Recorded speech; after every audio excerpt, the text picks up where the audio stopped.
Et tout de suite, donc on y va, mesdames. Est-ce que, Rita Alami, de par votre pratique, vous constatez que les parents sont conscients de l'importance ou pas des activités extrascolaires? Alors, je ne peux pas parler de tous les parents parce que psychologiquement parlant, il y a de tout. Nous avons de plus en plus, je dirais, de parents qui sont conscients de l'importance des activités extrascolaires, mais nous avons encore aussi des parents pour qui c'est quelque chose de complètement secondaire. Et ça ne l'est pas, c'est important. C'est très important pour l'épanouissement de l'enfant, comme on le verra au cours de l'émission. C'est quelque chose qui est même, je dirais, indispensable aujourd'hui. Alors, Hind Bouamma, vous êtes neuropsychologue. Quelle est l'importance, de par votre spécialité, des activités extrascolaires? Alors, les activités extrascolaires, comme l'a dit Madame Alami, Rita, sont vraiment importantes pour le développement de l'enfant. Ça va lui permettre de développer un certain nombre de capacités cognitives, comme la mémoire, par exemple avec des cours de chant, comme les capacités de concentration, avec parfois du sport. Donc vraiment, les activités extrascolaires permettent à l'enfant de s'épanouir de manière générale, mais vraiment aussi de développer un certain nombre de fonctions cognitives qui vont lui servir dans sa scolarité, de manière générale, dans sa vie. Alors justement, est-ce qu'on choisit des activités extrascolaires selon l'âge de l'enfant? Vous parlez de développer certaines compétences. Est-ce que l'âge de l'enfant est important? À partir de quel âge, Hind Bouamma, on peut initier les enfants à certaines activités? On verra lesquelles, mais à partir de quel âge déjà? Alors c'est vrai que c'est très important quand même l'âge est quand même, faut pas commencer n'importe quelle activité à n'importe quel âge parce que justement il y a des capacités de concentration que peut-être des enfants de 4-5 ans n'auront pas. Il y aura aussi des capacités en termes de psychomotricité, donc il faut vraiment adapter les activités en fonction de l'âge de l'enfant parce que si on démarre quelque chose trop tôt, on risque aussi de le mettre en situation d'échec. Ça peut être perçu comme ça par l'enfant? Tout à fait. Alors justement, Rita Alami, un enfant, aujourd'hui on voit des activités pour même les tout petits, 3 ans limite, on nous vend déjà des activités exceptionnelles pour les enfants, mais concrètement, un enfant est capable d'adhérer à une activité à partir de quel âge? Alors exact. Alors à mon sens, l'enfant peut démarrer les activités extrascolaires à partir de l'âge de 4 ans. Seulement, entre l'âge de 4 et 5 ans, c'est vraiment de l'initiation. Ce que beaucoup de parents ne comprennent pas aujourd'hui, c'est que déjà, à l'âge de 4 ans, on inscrit l'enfant dans 1, 2, si ce n'est pas 3 activités, oui. Et on le met tout de suite en mode compétition. Donc à 4-5 ans, c'est vraiment de l'initiation aux activités. Quand c'est des activités sportives, il faudrait que le corps puisse être suffisamment, j'allais dire, prémature pour ce genre d'activité. À partir de l'âge de 5-6 ans, là, l'enfant peut être inscrit par choix à une seule activité, si c'est quelque chose qui lui plaît. À partir de l'âge de 7-8 ans, effectivement, l'enfant peut adhérer à 1 ou 2, au maximum, j'allais dire 3 activités, s'il a vraiment les capacités corporelles, cognitives, le temps, etc., pour pouvoir être dans la continuité. En fait. Mais jusqu'à 3 activités, est-ce que c'est pas trop pour les enfants? Par exemple, quand on voit le rythme de la journée, c'est déjà réveil très tôt pour aller à l'école, pour beaucoup journée continue, et ensuite ces activités viennent se greffer à la fin de la journée. Est-ce qu'aujourd'hui on ne se retrouve pas avec des enfants surchargés, surstimulés très tôt? Alors oui, vous avez raison. En fait, ce qui est conseillé aujourd'hui, c'est 1 à maximum 2 activités. Maintenant, encore une fois, on a des enfants qui sont, j'allais dire, différents des autres. Ouais. Des enfants à haut potentiel, des enfants hyperactifs, des enfants, j'allais dire, différents, qui ont besoin de canaliser leur énergie, qui ont ce besoin de, j'allais dire, de meubler leur temps et pour qui 2 activités ne sont pas suffisantes. Mais statistiquement parlant, on a plus de 90% des enfants qui sont entre 1 et maximum 2 activités. Alors, vous pourrez me dire non, mais vous savez, il vaut mieux qu'il soit dans une activité plutôt que devant la télé. Ça c'est sûr, mais là, je voudrais juste rebondir rapidement. C'est le plus important, ce n'est pas le nombre d'heures ou le nombre d'activités, c'est surtout comment l'enfant va gérer et comment il va vivre en fait ses activités. C'est-à-dire, si on a un enfant qui fait 10 heures de sport par semaine avec le sourire et il est content, ben là il n'y a pas de souci à se faire. Mais si on a un enfant qui en fait 3 et qui développe des troubles comme des troubles de l'anxiété, des troubles du sommeil, là il faut réagir. C'est possible ça? Vous avez vu ça dans votre cabinet? On a effectivement des enfants qui sont un peu surchargés, qui ont vraiment des emplois du temps, parfois vraiment de ministres. Moi, je vois dans mon cabinet où c'est vraiment compliqué de trouver du temps libre pour faire une activité ou pour faire autre chose. Donc vraiment, il y a des enfants qui sont vraiment surchargés. Donc en fait, quand vous faites le diagnostic, vous comprenez que c'est l'emploi du temps déjà de l'école auquel on a greffé d'autres activités et donc ça fait trop pour l'enfant, c'est bien ça? En fait, les parents, ils veulent inscrire leur enfant dans le maximum d'activités pour qu'ils puissent, pour acquérir le maximum de connaissances et de compétences. Sauf qu'il vaut mieux quand même faire peu de choses, mais de bien les faire plutôt que d'en faire beaucoup et de ne pas forcément les faire bien ou d'être fatigué à la fin de la semaine. Absolument. Voilà. Alors, Rita Alami, oui. justement, Hind Bouama, vous le disiez à l'instant, il faut que les parents comprennent. Donc, est-ce que les parents, comment est-ce qu'ils perçoivent les activités extrascolaires? Est-ce que c'est supposé être un moment de plaisir ou bien pour vous, les parents aujourd'hui interprètent ça comme une continuité de l'école, c'est-à-dire une continuité de rendement, de résultats, ce genre de choses? Alors, on a quelques parents pour qui les activités extrascolaires sont carrément une obligation et que ça suit l'école, il faut qu'il y ait du résultat, il faut pouvoir avancer et avancer vite, il faut des notes à la fin de l'année. C'est vraiment un esprit de compétition qui démarre au mois de septembre et c'est très très pesant pour l'enfant et l'adolescent aussi. Et on a d'autres parents pour qui, effectivement, c'est quelque chose qui va permettre à l'enfant de se détendre, d'être en dehors du stress de la scolarité. Mais malheureusement, pour parler concret et pratique, je vois de plus en plus dans mon cabinet des parents pour qui les activités extrascolaires sont quelque chose d'extrêmement important. Il faut absolument que l'enfant en fasse 2 ou 3. Alors une activité sportive, une activité artistique, et maintenant on a la mode des activités zen, enfin tout ce qui est yoga, yoga, mindfulness, etc. Ouais. Donc on a des enfants qui sont extrêmement surchargés et ce qui est d'ailleurs amusant, c'est qu'on a des petits, toutes les deux, on reçoit des petits qui ont 6 ans et des gens en thérapie vous disent j'en ai marre, je suis fatiguée, je commence l'école de 7 h du matin et je dois prendre des cours le soir, etc. C'est-à-dire que très tôt aujourd'hui, l'enfant il exprime cette impuissance parce que c'est les parents qui décident et voilà, et ça finit des fois, on a même des dépressions. Pour les enfants, oui, chez les tout petits, moi j'ai pas mal de patients qui sont en dépression parce qu'ils sont dans la compétition. On les a mis dans des cours de tennis, ils ont des entraînements tous les jours de la semaine. Donc ils doivent être non seulement performants à l'école, mais aussi en dehors de l'école. Et finalement, c'est les deux, c'est le stress scolaire et c'est le stress dans l'activité extrascolaire. Et donc ça va jusqu'au point de donner chez ces tout petits des dépressions. Alors, je dirais même plus que des dépressions. On a des dépressions, on a aussi beaucoup de TOC, des troubles obsessionnels compulsifs. On a des jeunes qui vont se mettre à se laver les mains 100 fois par jour, à nettoyer leur chambre 50 fois par jour. Ils deviennent extrêmement maniaques et ils peuvent rentrer dans la maladie, et ce qui est dommage. Et en creusant, en fait, vous tombez sur une des raisons, on va dire, c'est justement ce programme surchargé, cette pression qu'on met sur l'enfant. Alors, pour faire les choses, ou commencer par le commencement, ce qu'il faut comprendre, c'est que nous, très souvent, quand on nous adresse un enfant en thérapie ou un adolescent, la demande, elle vient souvent du cadre scolaire, c'est-à-dire, les notes ne sont pas suffisamment bonnes. C'est la sonnette d'alarme. C'est la sonnette d'alarme. L'enfant est intelligent, mais les notes ne suivent pas. Ça commence par ça. Donc, le parent vient nous voir avec une demande très souvent qui n'est pas celle de la dépression, parce qu'elle passe souvent en mode silencieux, c'est inaperçu, mais on vient nous voir parce que les notes au niveau scolaire ne suivent pas.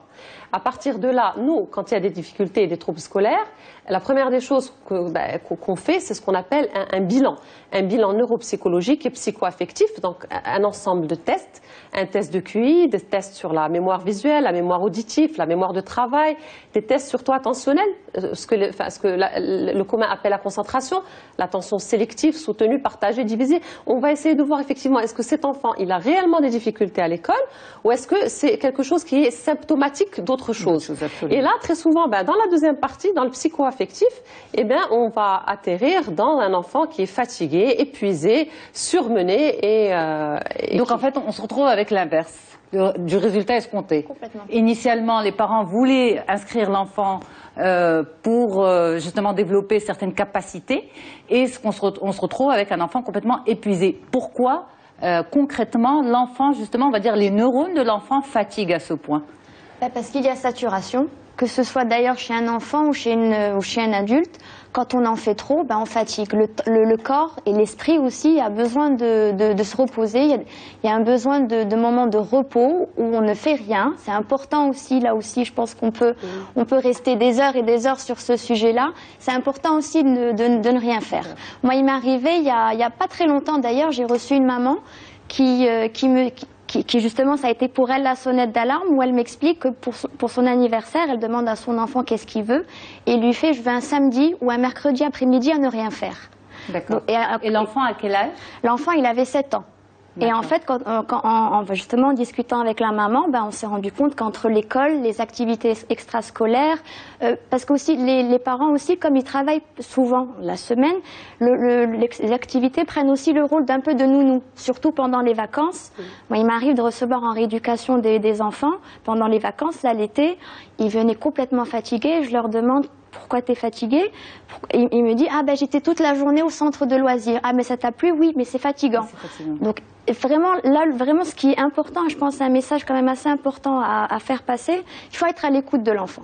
Voilà. On a l'impression en fait que les enfants c'est un puits d'énergie et on peut puiser, ça ne s'arrête pas, ça ne se finit pas. C'est pas du tout la réalité.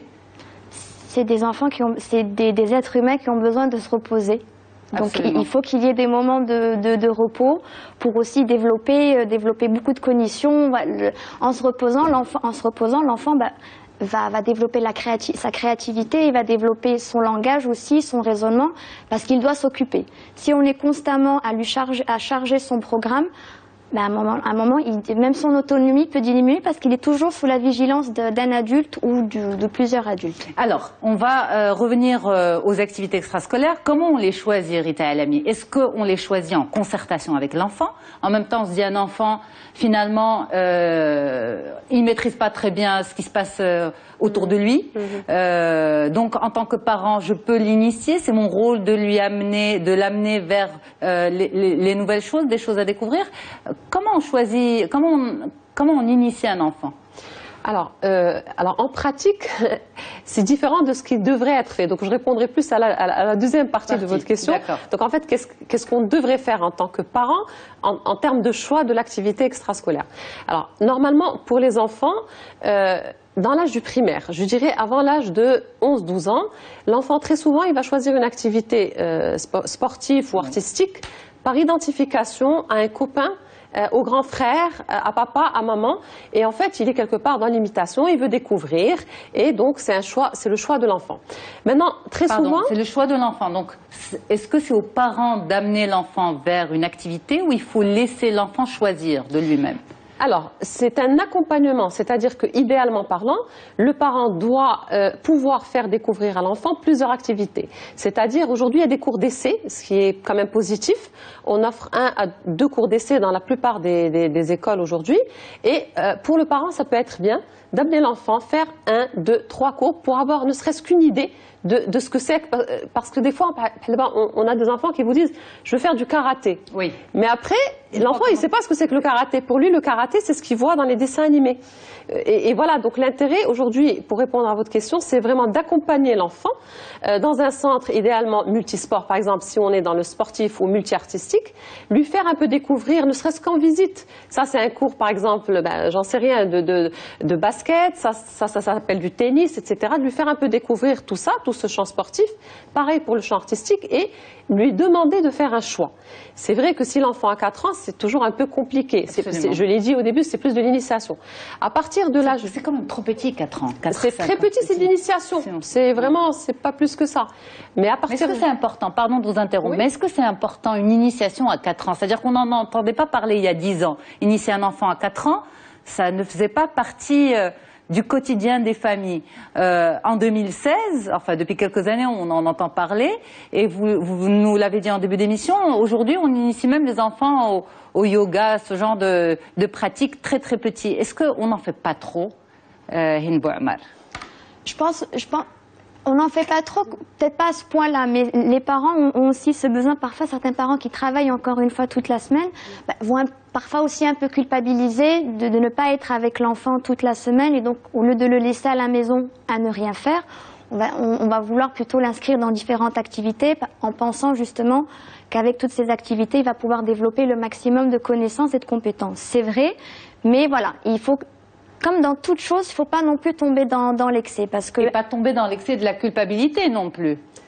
Exact, j'allais à peine vous en parler parce qu'aujourd'hui, une maman qui travaille, c'est une maman qui inconsciemment est dans la culpabilité de laisser l'enfant à la maison.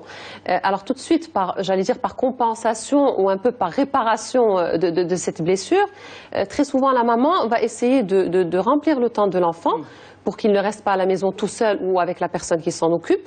Mais le souci, c'est que souvent, les mamans, elles en font trop. Elles veulent tellement bien faire qu'elles en font trop. Et après, on a des enfants qui sont fatigués. Qui sont fatigués, absolument. On va revenir au choix des activités extrascolaires. Est-ce que, pour vous, en tant que spécialiste, selon le profil de l'enfant, il faudrait l'orienter vers tel type d'activité ou tel autre type? Par exemple, un enfant, on va dire, qui est en activité constante. Un enfant actif, sans parler d'hyperactivité parce que ça c'est autre chose, mais un enfant qui bouge beaucoup. Pour vous, en tant que neuropsychologue, vers quel type d'activité il faut l'orienter? Alors, c'est sûr qu'il vaut mieux quand même choisir une activité, surtout sportive aussi, en fonction aussi du tempérament de l'enfant ou de manière générale une activité en fonction de son tempérament et de ses capacités. Un enfant timide, par exemple, il est tout à fait, c'est quand même recommandé plutôt de lui proposer des activités, par exemple des sports collectifs, où justement il ne sera pas seul sur le devant de la scène, il y aura toute une équipe derrière lui, ou carrément parfois même des sports de combat qui vont lui permettre de vaincre sa timidité. Donc vraiment ça peut être, c'est pas une règle absolue, il n'y a pas de règle absolue dans ce sujet-là, mais vraiment ça peut être intéressant justement de choisir une activité en fonction du tempérament de l'enfant. Si on a un enfant, voilà, on va dire un peu turbulent, ben on va plutôt lui proposer des activités sportives, mais là aussi sans tomber dans l'excès, parce que justement on a l'impression que plus il va faire d'activités, plus il va se dépenser. Vrai ou faux? C'est vrai et faux, parce que vraiment là aussi, encore une fois, il faut vraiment être à l'écoute de l'enfant. Si l'enfant arrive à faire 1 heure de sport par jour et que le soir en rentrant, il est tout à fait content et heureux et qu'il n'y a pas de signe de fatigue, alors à ce moment-là, il n'y a pas on continue sur ce rythme-là. Mais là encore, si c'est un enfant qui se fatigue, bah dans ces cas-là, il faut diminuer. Vraiment, le plus important, c'est l'écoute. Parce qu'on a beaucoup de parents qui nous disent, moi, par exemple, mon enfant bouge beaucoup, donc il faut absolument qu'il se dépense. J'ai besoin de l'emmener courir, de faire des sports de combat, sinon c'est à la maison qu'il se déchaîne. Alors, ce type d'enfant, qu'est-ce qu'on peut conseiller aux parents? Alors, déjà, beaucoup de parents nous disent l'enfant bouge beaucoup. Oui. Alors, comme vous l'avez dit tout à l'heure, on ne va pas parler d'hyperactivité, mais on parle d'activité motrice, c'est-à-dire on a des enfants qui bougent. Après, il faut peut-être pouvoir entrer dans le détail, parce que quand on demande aux parents, c'est quoi pour vous, votre enfant bouge beaucoup, expliquez-moi. Elle vous dit, ben, quand il rentre le soir, eh ben, il bouge, il court dans toute la maison, etc. Mais durant l'année scolaire, l'enfant de 6 ans, 7 ans, 8 ans, il a passé 8 heures sur une chaise. L'être humain n'est pas fait pour être posé sur une chaise pendant 8 heures. Donc c'est tout à fait normal qu'en fin de journée, l'enfant est fatigué, il a besoin de bouger. Ouais. Donc là, on n'est pas du tout dans l'hyperactivité, on est dans un enfant normal qui est en train de développer sa créativité, son intelligence, ses capacités psychomotrices, etc. et qui est en train finalement de se développer. Donc on n'est pas dans l'activité. Mais toujours est-il, avec un enfant actif et ou hyperactif, d'abord, il faut proposer à l'enfant 2-3 choix différents. Déjà, on ne lui impose pas, tu es hyperactif, donc tout de suite, on va te mettre là-dedans. Quand vous dites hyperactif, c'est l'hyperactivité, le syndrome, ou l'hyperactivité trop bougée? Je dirais les deux. Les deux. Je vais du principe que pour les deux, et pour tous les enfants en général, on n'impose pas une activité extrascolaire. Pourquoi? Parce que déjà, l'enfant, l'école est imposée. L'enfant n'a pas le choix. Il part à l'école par obligation. Il doit apprendre ses cours par obligation. Donc déjà pour lui, il a les 70% de sa journée qui par passe obligation. Dans un endroit par obligation. Alors voilà. Alors au moins, il faudrait que l'activité extrascolaire soit quelque chose que lui, il a choisi, et surtout un endroit où il s'épanouit. Absolument. Mais justement, à vous entendre parler, on a l'impression qu'en fait, on ne tolère plus que nos enfants bougent. Comme des enfants, en fait. On a besoin de canaliser constamment, c'est un peu ça que vous constatez dans votre cabinet, toutes les deux, Hind Bouamar? Complètement. Des fois, on reçoit des parents avec des enfants de 4-5 ans. Mon enfant bouge beaucoup. Ben oui, c'est comme ça qu'ils découvrent le monde aussi. C'est en touchant à tout. Donc après, c'est aux parents aussi en tant qu'adultes de parfois aussi canaliser et remettre quelques règles. Mais c'est normal qu'un enfant, comme elle l'a dit Rita, qui passe toute la journée à l'école, assis, de se dépenser en fin de journée. Le théâtre, est-ce que c'est une activité pour les enfants timides? On m'a chargé de poser la question aux spécialistes. On revient à vous, Rita Alami. Alors, mais je ne dirais pas c'est une activité pour les enfants timides, mais je dirais que c'est une activité d'abord qui convient à tous les enfants. D'accord. Mais effectivement, ça convient encore plus aux enfants qui sont soit timides, soit au contraire des enfants qui sont beaucoup dans l'expression, des enfants qui parlent beaucoup, qui sont logoréiques. Et ces enfants-là, finalement, le théâtre permet un petit peu de canaliser leur énergie, leur pulsion, et ça leur convient. Donc ça convient vraiment à tous les deux, aux enfants timides. En deuxième partie d'émission, on recevra un spécialiste du sport, c'est Dr Jamal Sofer, il est coach sportif et nutritionniste. On fera vraiment un focus pour les activités sportives pour les enfants. On parlera de l'importance du respect de la structure osseuse des enfants, de leur squelette. Mais avant de finir, qu'est-ce qu'on fait avec un enfant qui change constamment d'avis? On tolère jusqu'à quand, Rita Alami?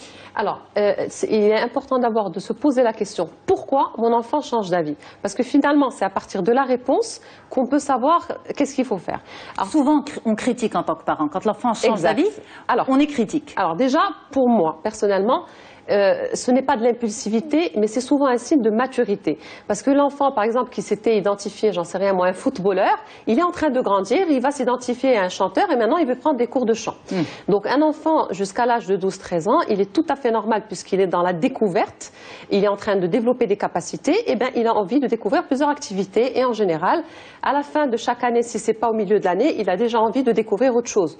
Donc c'est quelque chose qui est, j'allais dire, normal. Maintenant, il faut aussi avoir un minimum d'attention et d'essayer d'observer l'enfant, de se poser les bonnes questions. Pourquoi cet enfant veut arrêter? Surtout quand c'est au milieu de l'année ou quand c'est au tout début. Est-ce que cet enfant n'a pas un emploi du temps surchargé? Est-ce qu'il n'est pas fatigué et épuisé? Est-ce que là où il est inscrit, il n'y a pas trop d'esprit de compétition? Est-ce qu'il n'est pas trop dans la pression? Est-ce que le courant, le transfert passe avec son enseignant? Moi, j'ai vu beaucoup de petites filles chez moi en thérapie qui ont arrêté la danse alors qu'elles adoraient parce qu'ils avaient un ou une enseignante extrêmement sévère qui leur a fait détester l'activité. Donc il y a aussi cet aspect relationnel qui est à prendre en compte. Il y a aussi, j'allais dire, le trajet. J'ai des enfants qui me disent, moi quand j'arrive à l'activité, je suis déjà fatiguée parce qu'ils traversent la moitié de la ville. Idéalement, ça serait bien de pouvoir choisir une activité pas très loin de chez soi. Alors moi je suis un petit peu intriguée par tout ce que vous me dites depuis le début de l'émission parce qu'on parle beaucoup de thérapie et en fait, le sujet d'aujourd'hui, c'est les activités extrascolaires et on a l'impression que ces activités extrascolaires sont source de beaucoup de problèmes chez beaucoup d'enfants. Ça fait mal au cœur de se dire que finalement, en tant que parents, on a envie du mieux et du meilleur pour nos enfants et parfois on tombe dans certains pièges. Aujourd'hui, il y a vraiment une culture un peu du zapping. On va essayer beaucoup de choses, on va vouloir faire beaucoup de choses pour un peu gonfler, on va dire, un CV, bon, même si ce sont des enfants. Absolument. Parce que plus on va faire de choses, plus on aura de connaissances. C'est pas forcément le cas. Et puis le plus important, encore une fois, c'est pas de tout faire. Il vaut mieux faire une ou deux choses correctement. Et puis plus tard, puis surtout, faut pas oublier, je voudrais revenir aussi, pas oublier qu'un enfant, c'est un être, c'est pas un être stable, c'est un être en évolution. Donc c'est normal aussi que ses envies évoluent. Plus important, c'est vraiment juste de lui expliquer avant de commencer une activité que ça peut prendre du temps. Absolument. Par exemple, apprendre du piano, on n'apprend pas à faire du piano en une semaine. Il y a les cours de solfège, il y a toutes les heures où il va devoir répéter de son instrument. Donc voilà, il faut expliquer à l'enfant que ça va prendre du temps. Et j'estime quand même qu'à partir de 6 ans, un enfant qui commence une activité, il doit s'y tenir jusqu'à la fin de l'année. Puis après, c'est important pour vous en tant que neuropsychologue? Oui, ça donne aussi le goût de l'effort aujourd'hui.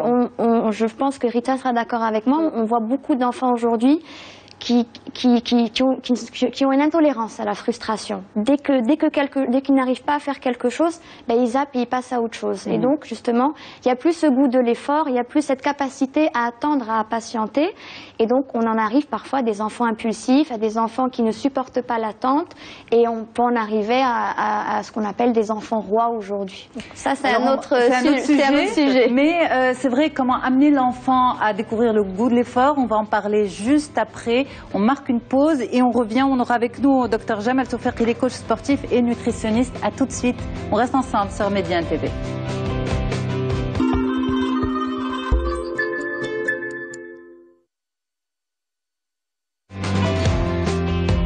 Et on reprend reprend notre deuxième partie d'On se dit tout ce matin, spéciale activité extrascolaire. Il nous a rejoint sur le plateau, c'est le docteur Jamel Saoufir, coach sportif et nutritionniste. Merci beaucoup d'être avec nous. Je rappelle le tour de table, c'est avec nous également Hind Bouamar, neuropsychologue, et Alami Rita, psychologue clinicienne à Casablanca. Merci beaucoup pour votre présence avec nous sur le plateau d'On se dit tout. Alors, docteur Jamel Saoufir, le sujet, ce sont bien sûr les activités extrascolaires. Nous avons parlé du sujet avec nos deux psychologues. Avec vous, justement, un focus sur le sport. Alors, beaucoup de parents pensent que le sport est très important pour le développement de leurs enfants et souvent inscrivent leurs enfants dans des activités sportives. Sauf que ces activités sont relativement limitées. Alors on parle de tennis, de foot, surtout pour les garçons, de karaté, judo, danse pour les filles, basket. Voilà, on tourne un petit peu autour de ça. Avant de revenir sur d'autres sports, conseiller aux parents, pourquoi opter pour le sport et faut-il choisir un sport pour son enfant? Bien, alors, pour répondre à votre première question, pourquoi choisir le sport? Parce que le sport aide l'enfant dans son évolution à plusieurs niveaux. Un, le niveau physique. Il permet une croissance qui est harmonieuse, que ce soit sur le niveau osseux que sur le niveau musculaire, parce que vous savez, quand on grandit, il y a un certain étirement de l'os et le muscle doit suivre. Donc, un muscle qui est plus fluide, qui est plus souple, va suivre tout à fait normalement, de manière très simple. Ça, c'est un. Deux, et ça, c'est pas naturel, c'est pas un processus normal et naturel du corps? Exact. Il faut l'encourager par le sport? Exact. On va un peu l'accentuer et on va rentrer plus dans le détail de l'harmonie chez l'enfant par la suite. Et c'est ça, à mon sens, qui est important. Alors, comme il y a le côté physique, il y a le côté surtout aussi de valeur. C'est-à-dire, grâce au sport, on va pouvoir mettre l'enfant dans un système de valeurs. Le système de valeurs que nous allons retrouver dans la plupart des sports, si ce n'est dans tous les sports. Assiduité, persévérance, force mentale, force physique. Ce système va permettre à l'enfant de se développer par la suite, quand il sera grand, quand il sera l'homme de demain, et donc va pouvoir lui mettre, ou plutôt le mettre, dans des conditions qui seront plus faciles à vivre. Hommes et femmes de demain. Hommes et femmes de demain. Alors quand je dis homme, c'est homme avec grand H. Voilà, je m'attrape. Alors, docteur Jamel Saoufir, à partir de quel âge inscrire l'enfant dans un sport? Très bien. Alors, la moyenne d'âge, c'est 7 ans. 6-7 ans. D'accord. Parfois, avec cette tendance, je dirais, de mode, on peut inscrire avant 7 ans, mais dans certaines conditions très bien précises. C'est ce qu'on appelle aujourd'hui les baby sports, baby nageurs, Vous êtes etc. pour ou pas en tant que professionnel? Je suis pour, mais à condition. Vous savez, le maximum de croissance chez l'enfant se fait entre 0 et 4 ans.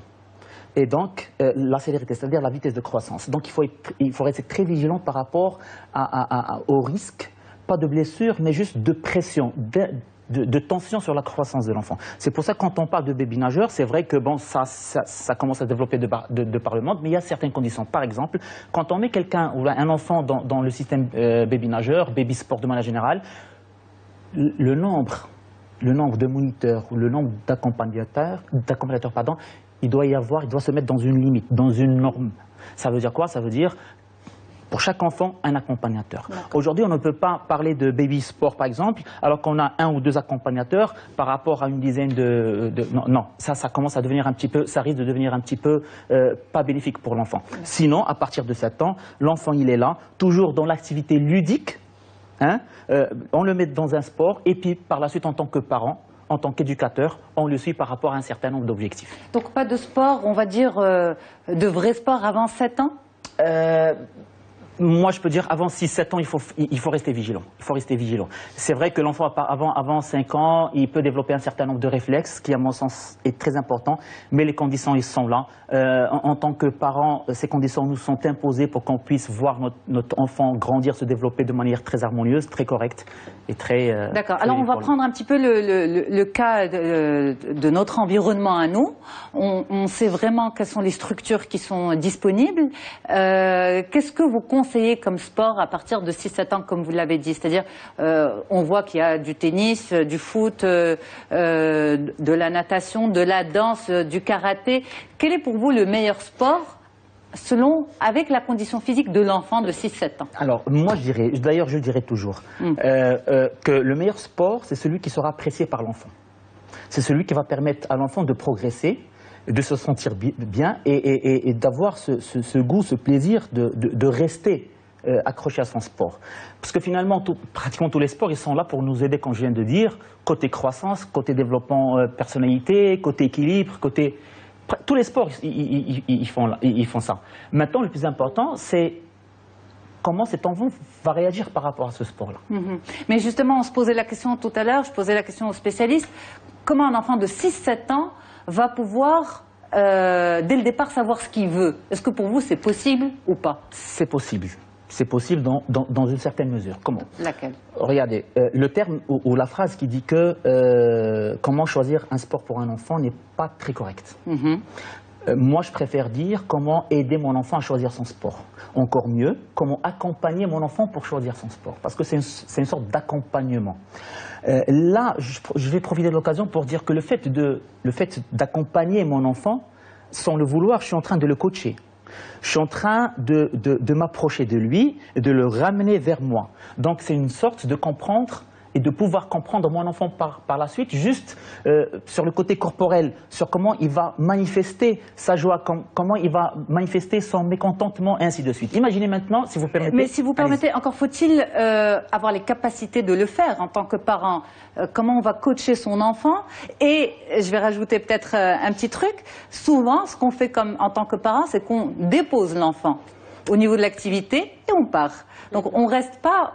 pour développer ce type de compétences que vous recommandez, docteur. C'est le temps de changer. C'est le temps de changer.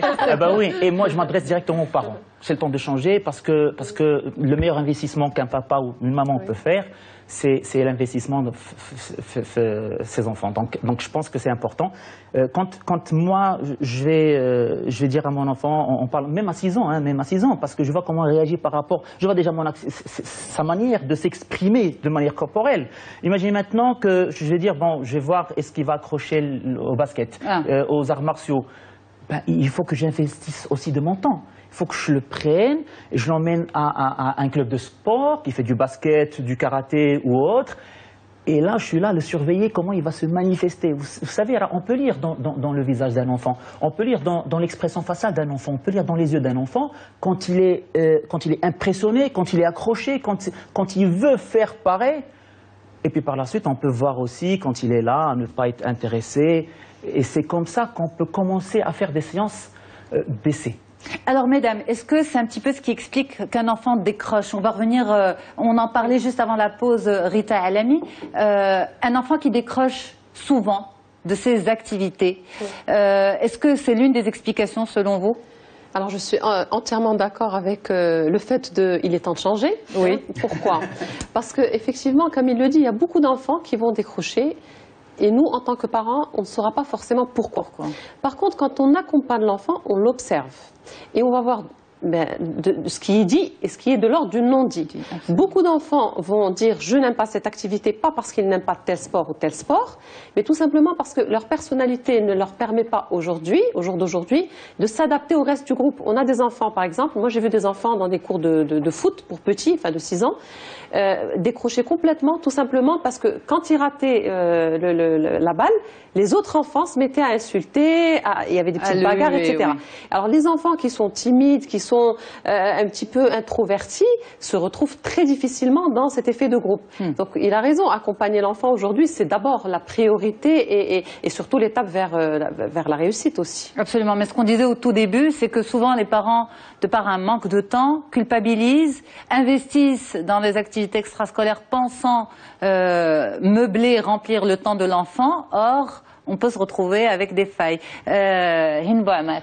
Moi, je vais peut-être aller un peu aller dans un sens opposé. Je trouve qu'aussi des fois, c'est quand même important que l'enfant ait une activité extrascolaire et donc éventuellement le sport, aussi en dehors de tout cadre familial, de tout cadre scolaire.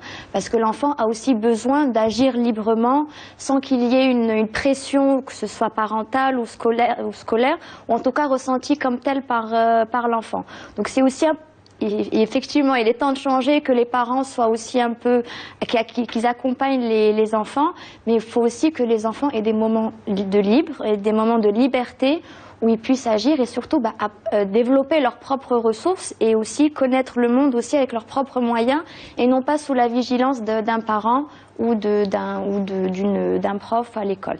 C'est peut-être, ça dépend aussi du profil des enfants. Il y a des enfants qui ont besoin un petit peu de cette soupape respirée et d'autres qui ont besoin au contraire du regard protecteur des parents. Qu'est-ce que vous en pensez?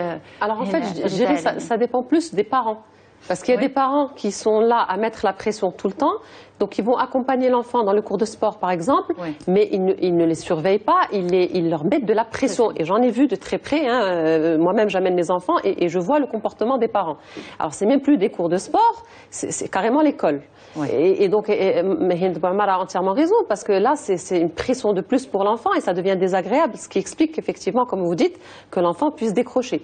Là, la précision que je voudrais rajouter, moi quand je parle d'accompagnement, alors c'est surtout au début de l'année, c'est finalement un peu une année scolaire quelque part, c'est au début, c'est-à-dire voilà, au début de la saison, c'est-à-dire le temps que l'enfant se fasse des amis, qu'il se sociabilise, qu'il s'adapte à son environnement, et voilà, et puis après il n'y a pas de souci. Mais comment on peut ouvrir un petit peu la porte de la discussion avec l'enfant sans lui donner l'impression qu'on le surveille, mais lui dire, écoute, en quelque sorte, je suis là en cas de problème. Si ça se passe mal, tu sais que tu peux venir m'en parler, mais sans décrocher. Comment vous, dans votre langage de psy, vous pouvez faire passer le message? Mais on fait exactement ce que vous avez dit. Alors en fait, c'est exactement ça. Pour nous, l'enfant, c'est pas un être complètement immature qui ne comprend rien. Nous, les psychologues, on va du principe qu'un enfant, même un bébé, comprend, même quand il n'a pas encore acquis le langage. Donc un enfant, on lui parle. Je suis là, je suis ta maman, ton papa, je suis là pour t'accompagner. S'il y a un souci, tu m'en parles. Mais après, il ne faut pas être dans le jugement. Parce que si je dis à mon enfant, oui, je suis là pour t'écouter, et dès qu'il s'exprime ou qu'il exprime quelque chose qui va mal, on est là à juger, non, il ne fallait pas faire ceci, il ne fallait pas faire comme ça, etc. On est dans le jugement. Tout de suite, l'enfant ne parle plus. Il faut accueillir. Il faut être en mesure d'être dans l'écoute, dans la compréhension, et moins parler, j'allais dire. Mais d'accord. Alors là, on ouvre une parenthèse. Mais justement, quand mon enfant vient me dire, par exemple, je veux plus je veux plus aller en cours de danse. D'accord, très bien. Mais en début d'année, tu as insisté, on t'a inscrite, très bien. Non, mais là, ça m'intéresse plus. Pourquoi? Et il n'y a pas d'explication qui est donnée. Est-ce que ça veut dire quoi? Ça veut dire que l'enfant est incapable de fournir une explication, qu'il ne veut pas, qu'il n'a pas confiance. Qu'est-ce qui se cache derrière? Je vais donner la parole à Hind Bouamar. Je pense que là, premièrement, il faut demander à l'enfant et puis surtout, il faut essayer de se renseigner, aller justement voir le prof qui fait cette activité-là pour voir un petit peu aussi dans quel cadre et comment l'enfant est pendant ses cours, ses activités, et puis surtout aussi attendre aussi, c'est-à-dire qu'il ne faut pas arrêter à la première demande. Il faut l'écouter, il faut l'entendre, mais il ne faut pas, voilà. Le parent doit favoriser la curiosité de l'enfant, mais il faut aussi qu'il lui apprenne à faire des choix et surtout à s'y tenir. Il a fait un choix, à moins vraiment d'être dans un environnement où agressif, où on est violent vers lui à la fois verbalement ou même parfois physiquement. Il faut aussi quand même laisser un petit peu le temps pour l'enfant parce que ça peut juste, il a pas bien joué ce jour-là, donc il a envie d'arrêter. Donc il faut aussi voir cette demande-là dans le temps pour voir s'il y a une évolution. Et à ce moment-là, effectivement, si la demande est récurrente, à ce moment-là, effectivement, il faut passer à autre chose. Alors justement, on parle beaucoup du rôle des parents, mais pour le système de valeurs dont vous avez parlé tout à l'heure, Dr Jamal Sofer, est-ce que c'est le rôle des parents de l'inculquer à l'enfant, le système de valeurs à travers l'activité sportive, ou c'est aussi le rôle de l'entraîneur, de l'encadrant sportif? Les deux. C'est très simple. La première école de l'enfant, c'est les parents. C'est tout à fait normal quand un père ou une maman ils sont intègres, l'enfant il grandit dans cette valeur. Quand ils sont sincères, c'est tout à fait normal. Mais aussi, il y a un rôle très important que doit avoir le coach sportif ou l'encadrant. C'est pour ça d'ailleurs qu'il doit y avoir impérativement un contact entre le parent et le coach sportif, ou encore le maître, ou encore l'éducateur physique. Alors, à quel rythme? Pour que l'enfant ne sente pas que c'est une surveillance des parents. À quel rythme vous conseillez, par exemple, aux parents d'aller discuter avec l'encadrant sportif? Déjà, impérativement, il doit y avoir une première entrevue avec le coach, c'est-à-dire avant même l'inscription. C'est impératif pour comprendre un petit peu dans quel sens il va la pédagogie du coach ou encore la pédagogie de tout le club.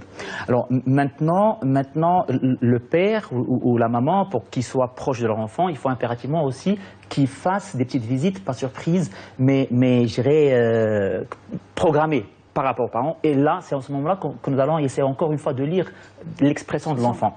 Il y a un enfant qui voit son papa ou sa maman, il commence à se cacher un petit peu. Il y a un enfant qui commence vraiment à donner de la lumière. Et donc là, on comprend l'intérêt. Alors, soit que je vais me rapprocher directement parce que je sais qu'il est un peu, qu'il est heureux, il est content, il est en train de nous montrer ses compétences, ses dribbles, ses techniques, etc. Soit il commence à se cacher derrière ses copains. Alors pour vous, en tant que spécialiste, un enfant qui a envie de décrocher, qu'est-ce qu'il essaie de nous dire? Alors, décrocher ou changer? Décrocher peut-être pour changer. Exact. Moi, je lui donne le droit. Moi, je lui dis OK. Mais jusqu'à quand? Parce que certains parents nous disent, mon enfant décroche constamment et veut constamment changer. D'accord. Alors, avant de décrocher, comme je viens de dire, il faut impérativement parler un petit peu au coach, parce que il y a des interférences. Il y a l'environnement global. Il y a le club en tant qu'aménagement. Il y a le club en tant que couleur. Il y a le coach en tant que comportement. Il y a le coach en tant que sourire. Il y a le coach en tant qu'ouverture. Il y a la personne qui va accueillir l'enfant. C'est un ensemble d'interférences. Vous savez que parfois, juste parce que l'enfant n'a pas réussi un dribble, qu'il dit à son papa même, je ne veux plus rester ici. Donc là, c'est pour ça que j'ai parlé d'accompagnement. L'accompagnement, ce n'est pas la surveillance. L'accompagnement, c'est juste rester à l'écoute de son enfant, peut-être un peu loin, mais rester à l'écoute de son enfant. Il n'y a pas de mal si l'enfant veut changer. Vous savez, chacun de nous a des caractéristiques, des spontanéités, je dirais. Il y a des gens qui parlent de manière ouverte, donc on peut les mettre dans des sports comme le basket, comme il y a de grands mouvements. Et il y a des enfants qui parlent avec des gestes qui sont courts. Donc ces enfants qui sont... Je dis ça juste un petit exemple parce que c'est hyper Non, mais c'est grand. important ce que vous dites parce que justement ça nous ramène à la question, quel sport pour quel profil d'enfant? D'accord. Pour un enfant timide, par exemple, qu'est-ce que vous conseillez? Certainement, c'est un sport qui soit collectif. Mais à condition que le coach soit compétent de sorte à ce qu'il puisse l'intégrer dans son groupe. Voilà. Donc en fait, non seulement on choisit le sport, mais on choisit aussi le coach. Et ça, c'est un petit peu délicat. C'est un peu délicat, mais ça se fait. Mais ça se fait. Si ça se fait pas, ça doit se faire. Alors comment repérer que c'est un bon coach? Le bon coach, vous savez, le côté pédagogique, quand on parle à quelqu'un, on peut, en tant que parent, je pense qu'on peut savoir s'il y a une logique. Aujourd'hui, mon enfant, il a 7 ans, je l'inscris dans un club. Ben, s'il n'y a pas plus normal que d'aller parler un petit peu pédagogie du coach.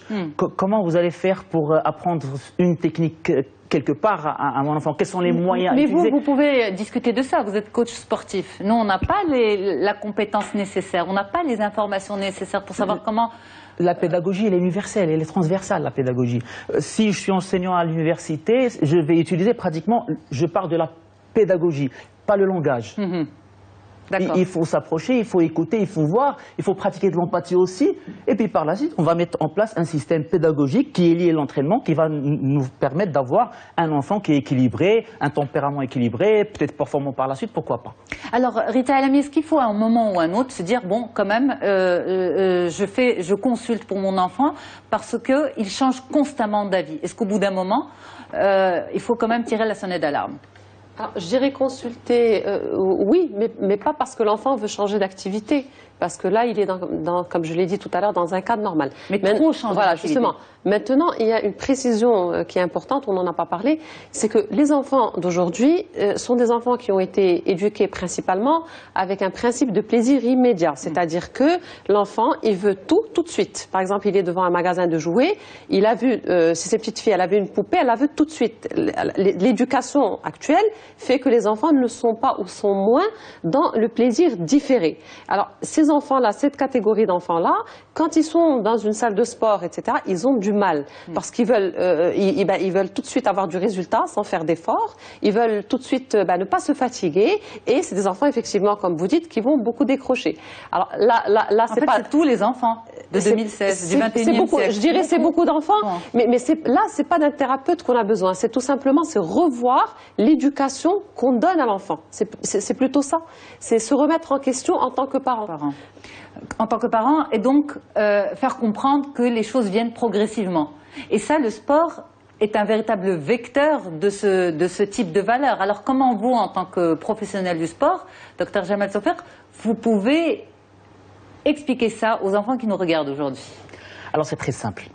Pour arriver à un objectif, il y a un certain nombre d'étapes à franchir, à faire. Aujourd'hui, je suis une enfant de 7 ans. D'accord. Je suis une petite fille Je suis une enfant de 7 ans. Donc comment vous pouvez m'expliquer? Très bien, j'ai envie de m'inscrire, de commencer du tennis, mais que je ne vais pas taper la balle comme ce que j'ai vu dans le dernier dessin animé. Il faut faire comprendre à l'enfant que vous n'allez pas commencer par taper la balle. Vous allez commencer par caresser la balle avec votre raquette. Et puis par la suite, tapoter sur la balle. Peut-être reprendre les mêmes mots des parents, tapoter, caresser, câliner. Et puis par la suite, c'est comme ça que la petite fille de 7 ans, que vous êtes,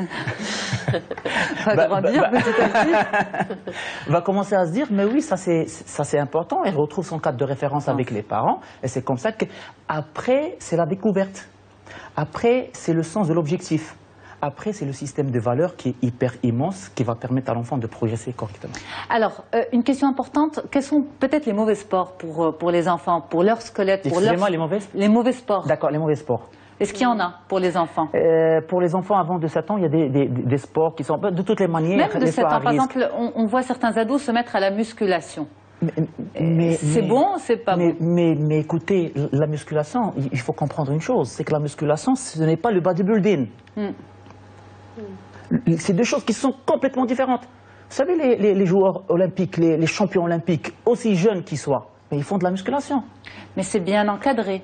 Mais justement, donc le problème, il n'est pas dans la musculation elle-même, il est dans l'encadrement.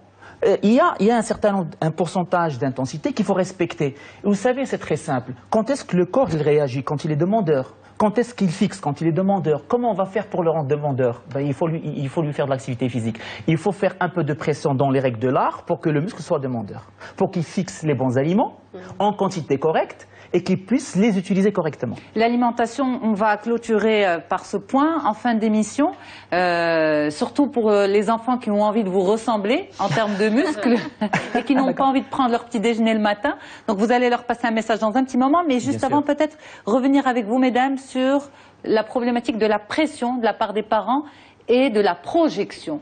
Rita Alami. Beaucoup de parents justement mettent de la pression sur leurs enfants parce que derrière, il y a une histoire personnelle, parce que derrière, il y a un effet de projection sur ses propres enfants. Exact. Alors déjà, chaque parent, que ce soit le papa ou la maman, va inconsciemment donner une éducation à son enfant à partir de sa propre histoire. À partir de là, chacun de nous, et à travers toutes les bonnes et les mauvaises choses qu'on a connues dans notre vie, on va vouloir transmettre certaines choses à nos enfants. Pour les activités extrascolaires, si, par exemple, on a une maman qui, jeune, a toujours rêvé de faire de la danse et qu'elle n'a pas pu en faire pour une raison ou pour une autre, elle va projeter son désir consciemment et inconsciemment sur l'enfant et faire en sorte à ce que absolument l'enfant réussisse dans cette activité-là précisément. C'est un investissement narcissique très important qui fait que quand l'enfant décroche, on a des crises de colère, des fois qui peuvent paraître absolument incompréhensibles de la part des parents. Mais c'est vraiment de la projection pure et dure. Hind Bouamar, vous voulez compléter? Elle a à peu près tout dit, c'est effectivement ça. Quand on oblige un enfant à faire quelque chose, il arrivera forcément un moment ou un autre où il va abandonner. Et donc là, effectivement, déjà, cet abandon peut être vécu comme un échec pour l'enfant et ça peut entraîner justement beaucoup de conflits entre les parents et l'enfant. Donc vraiment... Mais les parents, est-ce qu'ils sont conscients de ce système de projection ou c'est complètement inconscient comme démarche? Ça dépend. Ça dépend. Il y a des parents qui, généralement, c'est pas vraiment une conscience. Ils sont pas là à dire, voilà, moi, j'ai pas réussi, mais voilà, généralement, il y a toujours un peu une part d'inconscient où ils disent, mais moi, quand même, j'ai eu ces capacités-là, donc mon enfant, il peut y arriver aussi. J'ai des conseils à lui donner, donc avec ces conseils-là, ce que moi, j'ai pas réussi à faire, je vais conseiller mon enfant pour que lui réussisse. Si l'enfant, lui aussi, a cette passion-là, tout se passe bien. Mais si l'enfant n'aime pas du tout cette activité, on peut vraiment entrer en conflit et surtout arriver à l'abandon de l'activité à un moment ou à un autre. Et ça crée des cassures familiales complètement. Absolument. Alors pour finir, Dr Jamal Sofer, Vous êtes coach sportif, vous êtes également nutritionniste. On va profiter de cette étiquette aussi pour conclure l'émission d'aujourd'hui. On parle d'activité extrascolaire. On a consacré une bonne partie de l'émission au sport, à la pratique sportive, mais pas de bonne pratique sportive sans une bonne alimentation. Et on sait que les enfants sont, à cet âge-là, un petit peu des activités entre 7 ans, 10 ans, 11 ans, sont un petit peu contre la bonne alimentation. Exact. Alors, c'est un message que j'ai adressé directement aux enfants qui nous regardent, mais aussi aux parents. Vous savez, pour être fort, il faut bien manger. Pour être résistant, il faut bien manger, notamment le petit déjeuner qu'il ne faut jamais rater. Un bon petit déjeuner, c'est quoi? Alors, un bon petit déjeuner, c'est un déjeuner qui est complet. C'est-à-dire, il y a des hydrates de carbone, des sucres qui sont complexes. Et on les trouve où? Le pain, par exemple, le pain complet. Des sucres qui sont rapides, le miel, par exemple. Des lipides qui sont bien, genre l'huile d'olive.